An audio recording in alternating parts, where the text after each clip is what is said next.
धन वैसी तकदीर। अब जितना हमारा काम है ऐसी हमें पत्नी मिल गई, और वैसे भी माँ मेरा विवाह करने को बोलती थी नूर से। आप क्यों इतना जल रहे हो? मुझे तो कोई फर्क नहीं पड़ा नूर से, उसके विवाह से, उसके पति से। आपको क्यों इतना पड़ रहा है? अरे देख, तेरा विवाह करने का माँ बोलती थी, बड़ा मैं था, इसीलिए विवाह के बारे में कि नूर से मेरा विवाह हो जाए मैं ही सोचता था। मैंने ही सपने पाल के बैठे थे, क्या कहूँ मैं। बलवंत अजीब सा मुंह बनाकर बाहर की ओर चला गया। वो अपनी जलन को छुपा नहीं पाया, कुछ तो चल रहा था उसके मन में। वो चलते चलते घर के बाहर आ गया और एक जगह बैठ गया। ये नफरत की आग इतनी जल क्यों रही है? मेरे मन में ऐसा लग रहा है कि मैं क्या कर डालूं।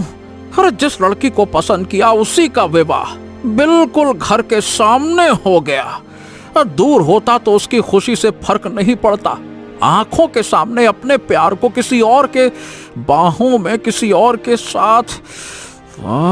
तभी उसकी नजर शाम पर पड़ी, जो बड़े सुकून से घर की ओर जा रहा था। ये होता है सुकून। हाँ, जब पैसा और पत्नी दोनों अच्छे हों तो मर्द के चेहरे पर सुकून उभर ही आता है। ससुरा, ये सुकून तो हमें कभी नसीब नहीं होगा। घर जाओ तो हमारी पत्नी की शक्ल कुछ तो बुरी है ही, और कुछ वो बुरी बना लेती है मुझे देख के। अब इंसान करे तो करे क्या? इंसान अपना दुख तो सह ले, पर ससुरा इस श्याम का सुख सहा नहीं जाता मुझसे। बलवंत अपना गुस्सा सह नहीं पाया। वो अपनी जगह से उठा और उसने शाम के सिर पर एक ईंट से वार किया, जिससे शाम एक बार में ही गिर गया। बलवंत का गुस्सा इतना बढ़ गया था कि उसको ये पता ही नहीं लगा कि वो क्या कर रहा है। देखते ही देखते उसने शाम के सिर पर कई बार ईंट से वार किया और शाम मर गया। उधर नूर अपने घर के द्वार पर खड़ी अपने पति के आने का बेसब्री से इंतजार कर रही थी। आज इतना समय हो गया, अब तक तो आ जाना चाहिए था श्याम जी को। मुझे बहुत फिक्र हो रही है, वो तो कहीं रास्ते में रुकते भी नहीं है। एक बार देख के आती हूँ गांव के बाहर, जब तक आएंगे नहीं मुझे चैन नहीं मिलेगा। नूर का दिल अब पूरी तरह से बेचैन था। वो घर से निकलकर गांव की गलियों से होती हुई गुजरने लगी। उधर बलवंत शाम के पास खड़ा सोच रहा था। ईश्वर, ये मैंने क्या कर दिया? ये तो ससुरा मर गया, अब मैं क्या करूँगा? अरे छोड़ो इसको, भागो। वो उसको छोड़कर भागने लगा। तभी नूर भागते हुए आई।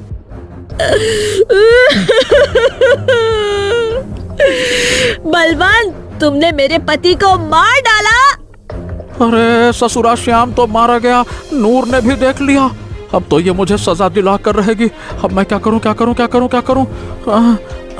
ऐसा नहीं हो सकता, आप मुझे छोड़ के नहीं जा सकते। मैं आपको खो नहीं सकती।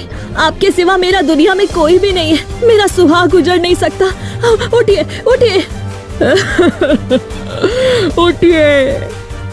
हाँ, अभी ये जब तक अपने विलाप में है तब तक तो ठीक है। जब ये होश में आएगी तो मुझे सजा जरूर दिलाएगी। इसका कुछ न कुछ तो करना पड़ेगा, करना पड़ेगा। क्या करूं, क्या करूं, क्या करूं? वो भागकर सोहम के घर आया। हाँ, सोहम! अरे सोहम, दरवाजा खोल! अरे सोहम, दरवाजा खोल! अरे कौन है इतनी रात को? अरे दरवाजा खोल जल्दी से, आवाज मत कर, जल्दी आ। क्या हुआ भैया? आप इतने घबराए हुए क्यों हो? मैंने श्याम का खून कर दिया। क्या? क्यों? ये आपने क्यों किया भाई? समय नहीं है मेरे पास। जल्दी चल, इससे पहले कि सुबह हो जाए और लोग जाग जाएं। मेरे साथ चल। अरे तो मैं कहाँ जाऊं? नूर ने मुझे अपने पति का खून करते हुए देख लिया है। वो मुझे सजा जरूर दिलाएगी। इससे पहले कि वो होश में आ जाए हमें उसको रास्ते से हटाना होगा। क्या बात करते हो भैया? एक खून के ऊपर से एक और खून? आसान है क्या ये सब? हलवा है क्या? आप कर सकते हो, मैं किसी का खून नहीं कर सकता। दिमाग खराब है क्या? अरे तो क्या अपने भाई को मरने देगा? तो खून के रिश्ते अब सफेद हो गए क्या? क्या बातें करता है तू रे? ठीक है भाई, चलो चलते हैं। अब जैसा आप बोलो वही करेंगे। आपको बचाने के लिए तो कुछ भी करूंगा। चलो। दोनों चलते हुए शाम और नूर के पास आए। नूर उनको देखकर अपनी जगह से खड़ी हो गई। बलवंत, तुमने मेरे पति को मार डाला, तुझे जिंदा नहीं छोड़ूंगी मैं। मेरे पति का क्या कसूर था, मुझे ये तो बता दे। कसूर कुछ नहीं था, बस मैं जल्दी गुस्से में आ जाता हूँ नूर। आज भी गुस्सा सर पे चढ़ गया और उसमें तुम्हारा पति मर गया। सच कहता हूँ नूर, उसको मारना नहीं चाहता था, परंतु जब गुस्से में होता हूँ ना, मैं आपा खो देता हूँ। राजा के पास जाऊंगी, अपने पति के लिए इंसाफ मांगूंगी। देखो, तुम वहाँ नहीं जा सकती हो क्योंकि इतना बोलते ही बलवंत ने नूर को भी ईंट से मारना शुरू कर दिया। वो अपने पति की लाश को देखकर पहले ही मर गई थी। अब बलवंत ने सोहम के साथ मिलकर उसको घसीटना शुरू किया और तालाब के किनारे ले गए। उसको तालाब में फेंक दिया। भाई, ये मर तो गई होगी ना, पक्का है? अरे इतनी ईंट में तो उसके पति ने दम तोड़ दिया, फिर ये किस खेत की मूली है? ये तो एक लड़की थी। अब एक काम कर, उसके पति की लाश को भी इसी तालाब में डाल देते हैं। उसकी आंखें बंद हो गईं। वो गिरती जा रही थी। गिरते गिरते वो कुंड लोक के किले के द्वार के पास आकर गिरी। उसके गिरते ही एक बूढ़ी औरत दौड़ कर आई। उस बूढ़ी ने देखा नूर के शरीर में कुछ ही सांस बाकी थी। उसका शरीर पूरी तरह टूट चुका था। कुछ जीने की आस भी खत्म हो गई थी और कुछ वो जीना भी नहीं चाहती थी। मुझे इसको बचाना होगा। बुढ़िया नूर को किले के अंदर ले गई और उसके जख्मों पर लेप लगाया, परंतु नूर की हालत बहुत नाजुक थी। अब मुझे अपनी शक्ति का प्रयोग करना होगा। कोई इंसान अधूरी आरज़ू लेके मर जाए तो उसकी आत्मा सुकून नहीं पाती, और ये इस दुनिया में आई है तो जरूर किसी मकसद से आई है। इस तालाब में ना जाने कितने लोग गिरते हैं, यहाँ तक आज तक कोई नहीं आया। बुढ़िया ने आंखें बंद की और कुछ पढ़ने लगी। उसके पढ़ते ही कुछ अक्षर हवा में घूमने लगे और वो अक्षर नूर के जिस्म में समा गए। जो नूर आंख नहीं खोल पा रही थी, उसके जख्म पल भर में गायब हो गए और वो उठकर बैठ गई। कहाँ हूँ मैं? आप कौन है? क्या मैं मर गई या जिंदा हूँ? तेरी मिली हुई जिंदगी के कुछ पल बचे हैं।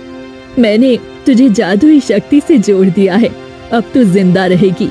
जब तक तू चाहे तब तक तेरी जिंदगी चलेगी। तेरी जिंदगी के दिन आज से रुक गए। ना तुझे गर्मी लगेगी, ना तुझे सर्दी लगेगी, और ना ही तेरी जिंदगी बढ़ेगी। जब तक मैं चाहूँ, मतलब तेरी उम्र आज यही रुक गई। तू 20 वर्ष की है ना, हमेशा 20 वर्ष की ही रहेगी। और आज से तुझे तेरी अच्छाइयाँ छोड़ के तुझे मेरी इस काली दुनिया में रहना होगा। यहाँ दुनिया जैसा तो नहीं है, रोशनी, सुंदरता और स्नेह, नफरत, परंतु शक्ति है जिससे जो चाहे तो छीन सकती है।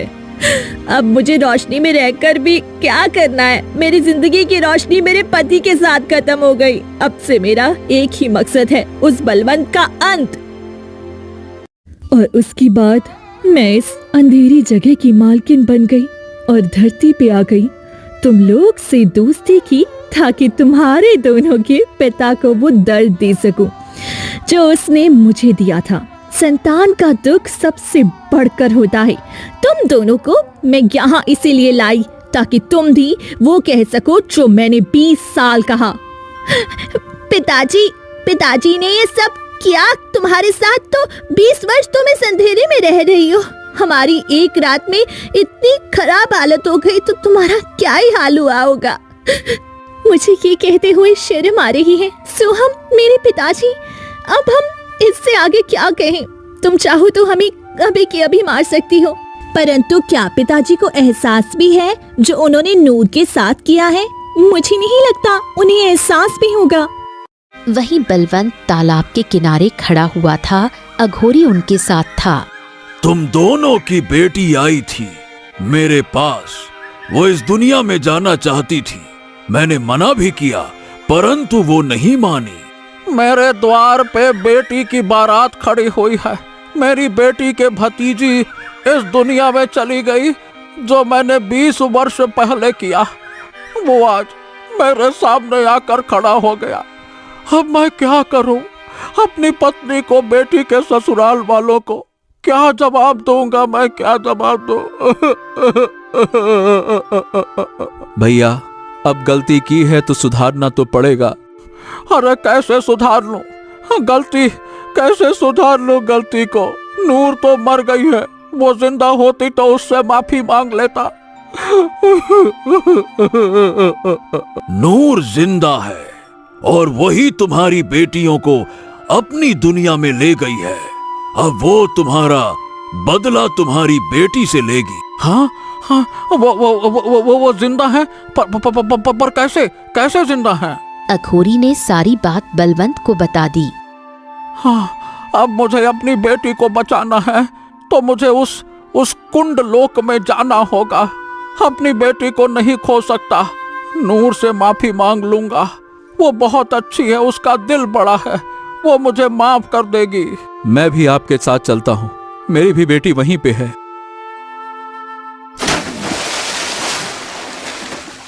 दोनों कुछ ही देर में कुंडलोक पहुंचे और नूर के पैरों में गिर गए।